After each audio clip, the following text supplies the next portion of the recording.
Huge news coming out of the VA on Trump's return to work policy. I really want your thoughts on this and whether you think this will slow down or speed up the VA disability claim process, or what other effects we will see coming out of this. Now, really quick, before we look at this article, we talked about the mass email that went out to all federal employees a few days ago, and right now we will be talking about specifically how this affects the VA. I'm going to be focusing on VBA because I assume there are not that many VHA staff teleworking because you have to be in person for healthcare mostly.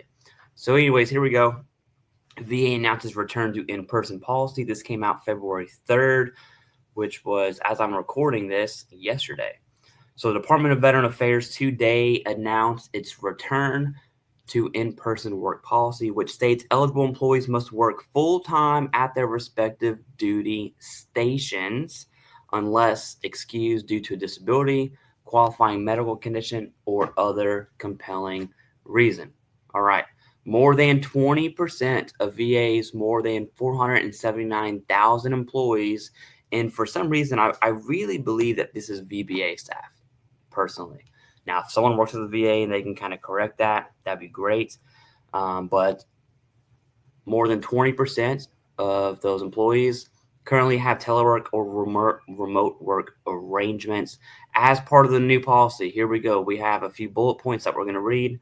Political appointees, SESs, equivalents, senior level, and scientific and professional employees will no longer be eligible for remote work arrangements. By February 24th, their telework agreements will be terminated, except for ad hoc or situational telework.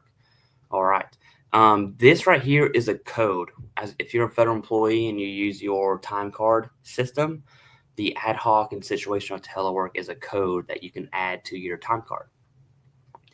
Also, by February 24th, remote work and telework arrangements for supervisors with current official duty stations within 50 miles of an agency facility will be terminated, except for ad hoc or situational telework.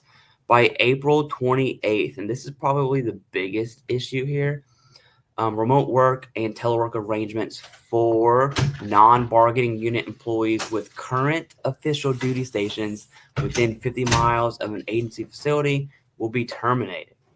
Remote work, telework arrangements for supervisors and non-bargaining unit employees with current official duty stations outside of 50 miles will not be terminated at this time. We got to wait for further guidance.